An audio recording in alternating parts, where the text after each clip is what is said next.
میرا سوال یہ ہے کہ مسجد الاقصیٰ کے تحفظ اور ملکیت کے معاملے میں دینی لحاظ سے مسلمانوں کی کیا ذمہ داری ہے، اور اگر مسجد کو کوئی نقصان پہنچتا ہے یا اس سے گرا دیا جاتا ہے خدا نخواستہ، تو کیا کوئی اقدام اٹھانا دین کے تقاضے سے لازم ہے؟ اس میں چند باتیں سمجھ لینی چاہیے۔ مسجد اقصیٰ ہم کس کو کہتے ہیں؟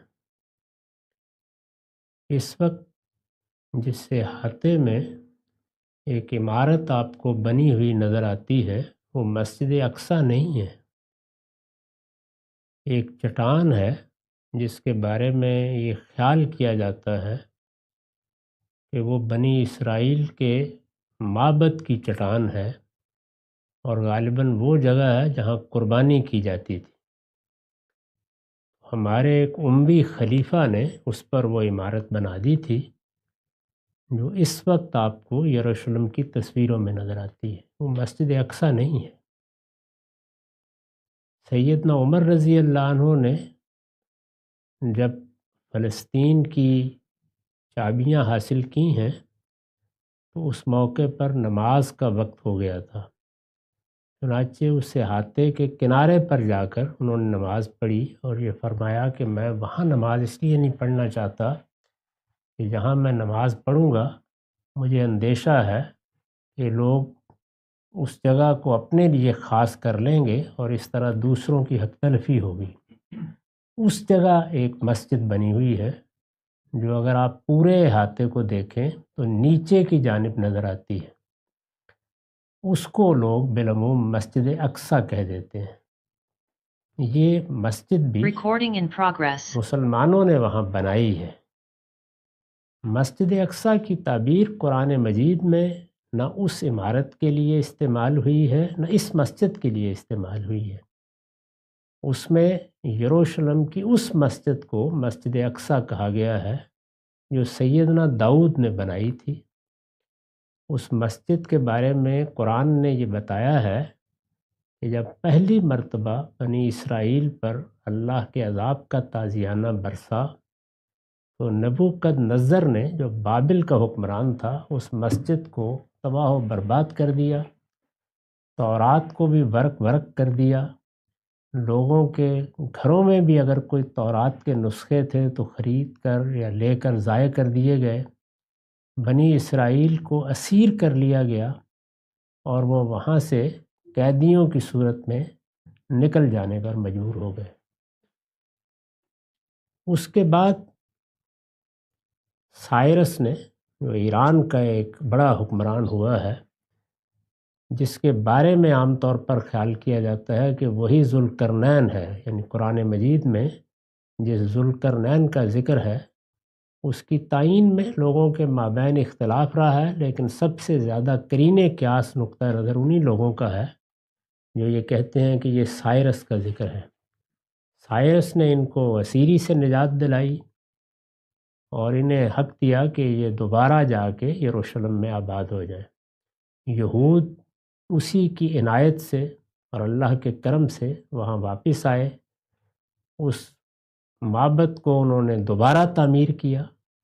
تورات بھی سیدنا عزیر نے کچھ اپنے حافظے سے اور کچھ دوسرے ذرائع سے دوبارہ مرتب کی اور ایک نئی زندگی کا آغاز ہوا، لیکن 500 سال بھی نہیں گزرے کہ پھر انحطاط آ گیا، پھر سیدنا مسیح کی بعثت ہوئی اور ایک مرتبہ پھر رومیوں نے بالکل تہس نہس کر کے رکھ دیا، پورے شہر کو، معبد کو، مسجد کو، کچھ بھی باقی نہیں رہا۔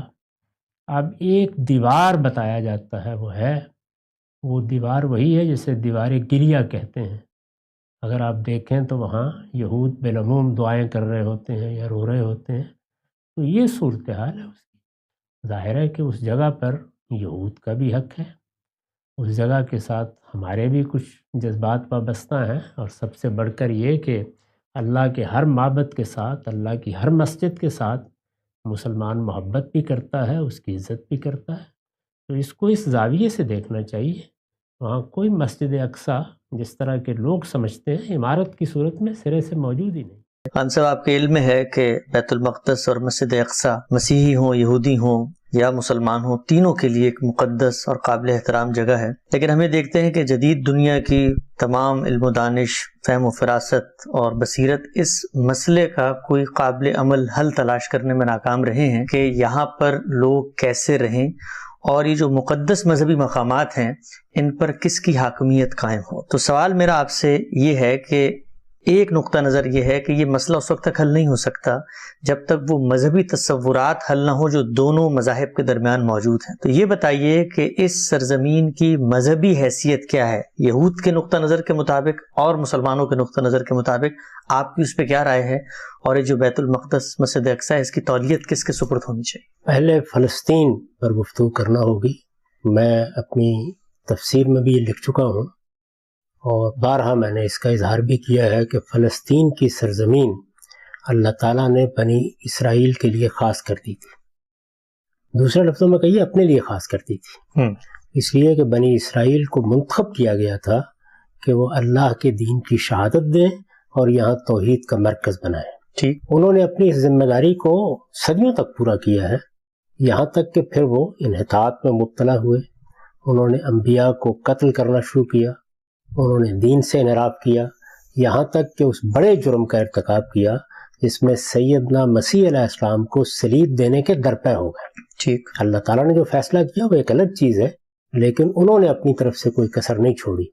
اس کے بعد قرآن مجید ہمیں بتاتا ہے کہ وہ اس ذمہ داری سے معزول کر دیے گئے اور ان کو اللہ تعالیٰ نے اپنے غضب کا نشانہ بنایا. ان کے بارے میں یہ اعلان کر دیا گیا کہ اب مسیح کے ماننے والے، مسیح کے نام لیوا ہمیشہ ہمیشہ کے لیے قیامت کے دن تک ان پر اپنا سیاسی تفوق قائم کیے رکھے. ٹھیک. قرآن مجید کے الفاظ ہیں کہ جائل الذین اتبعوک فوق الذین کفروا الی یوم القیامہ.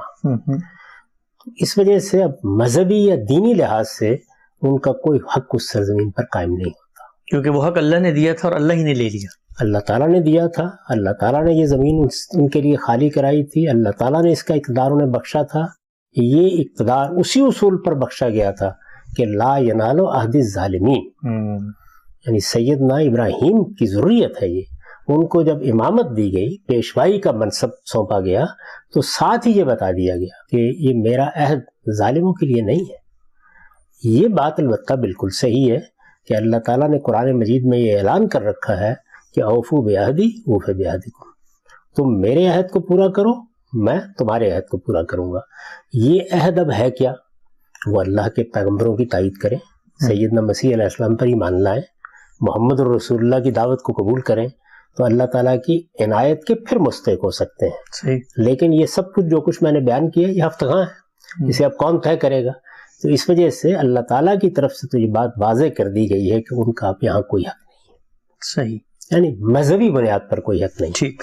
اس پس منظر میں کوئی حق نہیں ہے جس میں یہ سرزمین اللہ تعالیٰ نے اپنے لیے خاص کر کے ان کو دے دی تھی. درست. اس کے بعد اب ظاہر ہے کہ دوسرا سوال پیدا ہوتا ہے کہ مسلمانوں کا کیا حق ہے؟ تو مسلمانوں کے بارے میں بھی یہ سمجھ لینا چاہیے کہ اللہ تعالیٰ نے سرزمین عرب کو یعنی جزیرہ نما عرب کو تو اپنے لیے خاص کیا ہے، قیامت تک کے لیے اپنے لیے خاص کیا ہے، اور بنی اسماعیل سے یہ کہا ہے کہ اس سرزمین میں اب کوئی دوسرا دین نہیں ہوگا. لا یجتمع فیہ دینان. رسالت میں آپ صلی اللہ علیہ وسلم نے اس کو خالی کرایا ہے تمام دوسرے ادیان کے ماننے والوں سے. قرآن مجید نے اس کا حکم دیا، یکون الدین کلہ للہ. صحیح. اس کے تحت رسول اللہ صلی اللہ علیہ وسلم نے اس سرزمین کو خالی کرا لیا. جو کچھ لوگ رہ گئے تھے وہ خلفائے راشدین کے زمانے میں یہاں سے نکال دیے گئے. اب یہ سرزمین قیامت تک کے لیے اللہ تعالیٰ نے اپنی توحید کے مرکز کے ساتھ خاص کر لی ہے، اور مسلمانوں کو یا امت مسلمہ کو یا بنی اسماعیل کو یہ ذمہ داری دی ہے کہ وہ اس سرزمین میں اللہ کے دین کی گواہی دیں. صحیح. اور یہ اعلان بھی کر دیا ہے کہ جس طرح بنی اسرائیل اس ذمہ داری پر فائز کیے گئے تھے اسی طرح بنی اسماعیل اس ذمہ داری پر فائز کیے گئے ہیں. اس کے بعد رسالت مآب صلی اللہ علیہ وسلم کے اتمام حجت کے نتیجے میں یہ جو باقی علاقے ہیں گرد و پیش کے، یہ بھی مسلمانوں نے فتح کر لی. یہ گویا نافلۃ لہم تھے، اضافی ان کو ملے، یعنی ایک اللہ کی اور عنایت. مسلمان جب تک اللہ کے عہد پر قائم رہے ان کی عملداری بھی ان پر قائم رہی. جس طرح یہود کے بارے میں یا بنی اسرائیل کے بارے میں یہ ہے کہ لا ینال عہد الظالمین، اسی طرح مسلمانوں کے بارے میں بھی یہی ہے کہ لا ینال عہد الظالمین۔ تو اگر وہ علاقے مسلمانوں سے چھن گئے ہیں تو مسلمانوں کو غور کرنا چاہیے کہ کیوں چھن گئے ہیں۔ ان کے اوپر اس طرح کا کوئی مذہبی استحقاق نہیں ہے۔ مذہبی استحقاق اگر ہے تو وہ سرزمین عرب یا جزیرہ نما عرب پر ہے، اور جلیل القدر اہل علم کا یہی موقف رہا ہے۔ ایک کہا جاتا ہے قبلہ اول سیدنا عمر کے دور میں فتح ہوا، تو وہ قبلہ جو مسلمانوں کا یا اللہ کے ماننے والوں کا قبلہ اول تھا، اس سے کیسے دستبردار ہوا جا سکتا؟ یہ دو الگ الگ باتیں ہیں۔ دیکھیے ایک ہے فلسطین کی سرزمین، اس لیے میں نے بات اس سے شروع کی۔ فلسطین کی سرزمین پر برطانیہ عظمیٰ کا قبضہ ہو گیا تھا۔ اس زمانے میں قبضہ ہوا تھا جب قبضہ ہو جانا ایک علاقے کے دوسری کسی قوم کو منتقل ہو جانے کی جائز صورتحال تھی، لیکن انہوں نے اس کو مستقل طور پر اپنے قبضے میں نہیں لیا۔ اقوام متحدہ نے، جمعیت اقوام نے ان کے انتداب میں دے دیا۔ اس کے بعد بین الاقوامی قانون کے تحت اقوام متحدہ نے ایک فیصلہ کیا، تو فلسطین کی سرزمین میں اب بین الاقوامی قانون کا فیصلہ وہی ہے۔ اس فیصلے کو میرے نزدیک فلسطینیوں کو مان لینا چاہیے تھا، انہوں نے نہیں مانا۔ جو کچھ ان کو مل رہا تھا آج اس سے بہت کم بھی ملنا ممکن نہیں رہا۔ وہ فیصلہ کیا تھا؟ اسرائیل کے حدود طے کر دیے گئے تھے، یہود کی ایک سلطنت قائم کر دی گئی تھی، اور یروشلم کے بارے میں یہ تھا کہ وہ کھلا شہر ہوگا۔ میرے نزدیک اب بھی یہی سب سے بہتر صورت ہے کہ یروشلم میں چونکہ ہمارے بھی مقدس مقامات ہیں، اسی طرح یہود کے مقدس مقامات ہیں، اسی طریقے سے مسیحیوں کے مقدس مقامات ہیں، اس طرح کے کسی شہر کے لیے وہی اصول ٹھیک تھا جو قائم کیا گیا۔ دیکھیے اگر آپ میں ہمت ہے کہ آپ آج بھی اس اصول کو تازہ کر دیں، قبضہ کر لیں، ان میں ہمت ہے تو اس کا تو کوئی جواب نہیں ہے۔ جو کر لے گا وہ جو چاہے گا کرے گا، لیکن اگر آپ بین الاقوامی قانون اس وقت جس جگہ پہ کھڑا ہے کہ کسی قبضے کو بھی قبول نہیں کیا جائے گا، تو ظاہر ہے کہ پھر جو فیصلہ ہوگا اس فیصلے کو آپ اچھا سمجھیں، آپ غلط سمجھیں، اسی کو قبول کرنا چاہیے۔ اس کے تحت اس کو کھلا شہر ہونا چاہیے، اسی پر اصرار کرنا چاہیے، یہی اصولی موقف ہے، اور اس کو حاصل کرنے کے لیے پرامن جدوجہد بھی جاری رکھنی چاہیے۔ پرامن جدوجہد، ہر حال میں پرامن جدوجہد۔ اب اس کے بعد ہے وہ 3 مقدس مقامات، ان کی تولیت ہر اس گروہ کے پاس ہونی چاہیے جو انہیں مقدس سمجھتا ہے۔ یعنی اگر ہیکل سلیمانی کی کوئی جگہ ہے، وہ اس کو دوبارہ تعمیر کرنا چاہتے ہیں، ان کا پورا حق ہے، اس کی تولیت انہی کے پاس رہنی چاہیے، اس کو چھیننے کا کسی کو حق نہیں ہے۔ اسی طرح مسجد اقصیٰ وہ ہم نے بنائی ہے، مسلمانوں کی تعمیر کردہ ہے، اس کو اسی طرح مسلمانوں کے تصرف میں ہونا چاہیے، مسلمانوں کے متولی کی حیثیت سے خدمات انجام دینی چاہیے۔ مسیحیوں کے جتنے مقامات ہیں ظاہر ہے وہ بھی کم نہیں ہیں وہاں پہ، ان کی تولیت مسیحیوں کے پاس ہونی چاہیے۔ تو کھلا شہر ہونے کا مطلب یہی ہے، میں اسی کی تائید کرتا ہوں۔ لیکن اگر ایک مقام پہ دونوں کا یہ دعویٰ ہو کہ یہاں پر وہ یہ کہیں کہ ہیکل کے آثار موجود ہیں، ہم کھود کے تلاش کر کے تعمیر کرنا چاہتے ہیں، اور مسلمانوں کا اس پہ دعویٰ، تو اس کا پھر حل کیا ہو؟ اس کے لیے عالمی عدالت موجود ہے۔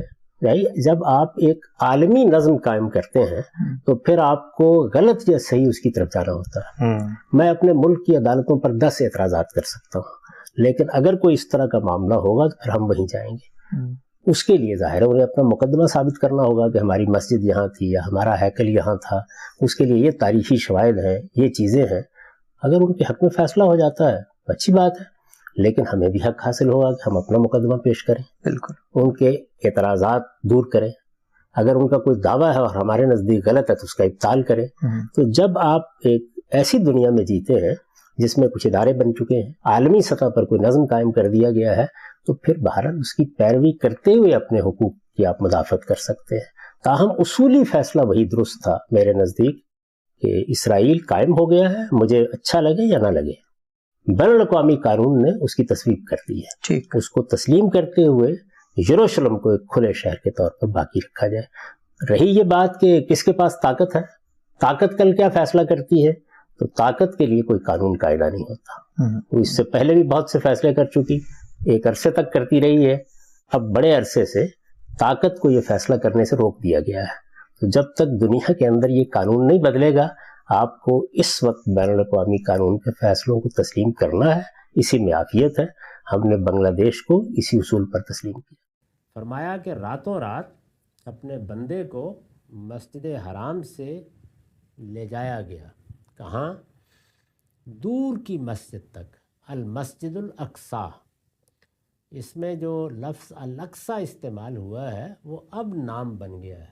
اب تو ہم کہتے ہیں مسجد اقصی ہے، لیکن یہ قرآن میں نام کے طور پر استعمال نہیں ہوا، بلکہ اپنے لغوی مفہوم میں استعمال ہوا ہے. اس کا کوئی نام نہیں تھا مسجد اقصی، دور کی مسجد. یعنی اگر مسجد حرام میں آپ کھڑے ہیں تو وہ مسجد جو کسی پیغمبر نے اس مسجد کے علاوہ زمین پر بنائی ہے، وہ وہاں سے ایک دور کی مسجد تھی.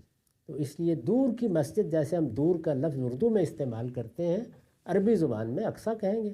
تو اس کے لیے یہ لفظ استعمال ہوا ہے، یہ اس کا کوئی نام نہیں ہے. اس وقت بھی جو جگہ ہے وہی ہے.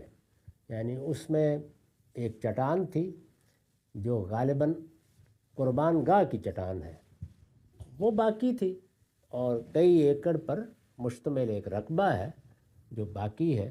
آخری مرتبہ جس طرح کی تباہی رومیوں کے ہاں ہوئی اور جس طرح ہیکل کو برباد کر دیا گیا، اس کے بعد پھر اس کی تعمیر نہیں ہو سکی.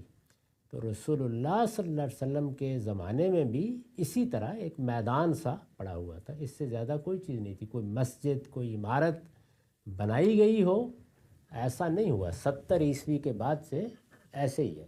70 عیسوی میں رومیوں نے حملہ کر کے اس پورے علاقے کو تباہ و برباد کر دیا. یہود کو وہاں سے جلاوطن ہونا پڑا. ان کو بہت سے ایسے ستمرانیوں کا شکار کیا گیا جو دنیا کی تاریخ کا ایک بڑا المناک باب ہے. یہ سب ہوا، اور وہ گھر بھی یا وہ مسجد بھی اس کی اینٹ سے اینٹ بجا دی گئی. اس کے بعد سے وہ ایک رقبہ ہے جو پڑا ہوا ہے، یعنی ایک احاطہ کہہ لیں. اس میں کچھ آثار ہیں، کچھ اس طرح کی چیزیں ہیں. یہ جو عمارت ہے یہ بھی بہت بعد میں بنو امیہ کے زمانے میں بنی ہے، جس کو اب آپ دیکھتے ہیں. یہ اس وقت وہ عمارت نہیں تھی. یہ عبد الملک نے بنوائی تھی یہ عمارت، جو اس وقت ایک گنبد، سنہری گنبد کی صورت میں تصویروں میں نظر آتی ہے. اور اس احاطے کے بالکل کونے میں وہ مسجد ہے جو سیدنا عمر نے جہاں نماز پڑھی تھی، وہاں پہ مسلمانوں نے بعد میں بنا دی. اس کو مسجد عمری کہا جاتا ہے. تو وہاں کوئی مسجد نہیں ہے اس طرح بنی ہوئی یا تعمیر ہوئی جو رسالت مآب صلی اللہ علیہ وسلم کے زمانے میں بھی ایسی تھی، بلکہ مسجد کا احاطہ تھا، اسی کو کہا ہے. اس لیے کہ جب کسی جگہ کو مسجد بنانے کے لیے خاص کر دیا جائے تو اس میں عمارت کی کوئی حیثیت نہیں ہوتی. عمارت بنا لیں، عمارت ڈھا دیں، ہم نے ایک جگہ کو خاص کر لیا، یہاں ہم اللہ کی عبادت کیا کریں گے، بس یہ مسجد ہے. تو بیت اللہ کے ساتھ بھی یہ ہوا ہے کہ اس کی چار دیواری جیسے اب آپ کو نظر آتی ہے، ایک زمانے میں نہیں تھی. ایسے وقت بھی آئے ہیں جب کئی دن کے لیے عمارت کو مسمار کر دیا گیا، جیسے کہ عبداللہ بن زبیر رضی اللہ عنہ نے پوری عمارت ڈھا دی تھی، اور بس ایک ٹاٹ کا کپڑا تھا جس سے اس کے گرد ایک دیوار سی بنا دی گئی تھی، اور لوگ اسی میں حج بھی کر رہے تھے، عمرہ بھی کر رہے تھے، سب چیزیں ہو رہی تھیں. تو یہ سب چیزیں ہوتی رہی ہیں تاریخ میں. تو عبادت گاہ کی حیثیت در حقیقت اس عمارت کو نہیں ہے، بلکہ وہ جگہ ہے جو خاص کی گئی ہے، اسی کو یہاں مسجد کہا ہے اللہ تعالیٰ نے. سجدہ گاہ، سجدہ کرنے کی جگہ، وہ جگہ وہ زمین ہے جو خاص کی گئی ہے، اور وہ اللہ تعالیٰ کے نزدیک مقدس بھی ہے. اللہ تعالیٰ نے اس کو برکت بھی عطا کی ہے. آپ آج ایک عمارت بنا لیں، کل کو اس کو منہدم کر کے کوئی دوسری عمارت بنا لیں، اس سے کوئی فرق نہیں پڑتا. مسجد کی جگہ ہی اصل میں مسجد ہے، اسی کو یہاں مسجد سے تعبیر کیا ہے. تو الاقصی جس طرح میں نے کہا کہ دور کی مسجد، جب اس کو یعنی اہل عرب کے سامنے وہ دور کی مسجد تھی. ایک قریب کی مسجد کون سی تھی؟ حرم، جو ہوا ان کے گھر میں. اور دور کی مسجد، دنیا میں دو ہی مسجدیں تھیں جو اللہ کے پیغمبروں نے بنا رکھی ہوئی تھیں، ایک جو ان کے قریب تھی، دوسری جو ان سے دور تھی. تو اس لیے اس کو دور کی مسجد کہا ہے. اس پر میں نے لکھا ہے کہ اس سے یروشلم کی مسجد مراد ہے، جسے بیت المقدس کہا جاتا ہے. مقدس بھی اور مقدس بھی دونوں تلفظ صحیح ہیں. یہ حرم مکہ سے کم و بیش 40 دن کی مسافت پر تھی. یعنی اگر کوئی شخص سفر کرے اس زمانے میں، اب تو ظاہر ہے کہ چند گھنٹوں کی مسافت جہاز میں ہو جائے گی، یا کوئی اور ذریعہ اختیار کریں تو پھر بھی آدمی دن بھر میں پہنچ جائے گا، لیکن اس وقت 40 دن کی مسافت طے کر کے پہنچ سکتے تھے لوگ. اس کا تعارف اسی بنا پر المسجد الاقصی، یعنی کیونکہ 40 دن کی مسافت پر ہے تو اس لیے اس زمانے کے لحاظ سے اسے دور کی مسجد کہا گیا ہے. یعنی تو کل کلاں آپ جا کے دیکھ نہیں سکتے، 40 دن کا سفر کرنا پڑے گا۔ یعنی دور کی مسجد کے الفاظ سے کرایا ہے تاکہ مخاطبین کا ذہن آسانی سے اس کی طرف منتقل ہو سکے۔ اس میں کوئی تردد نہیں ہونا چاہیے۔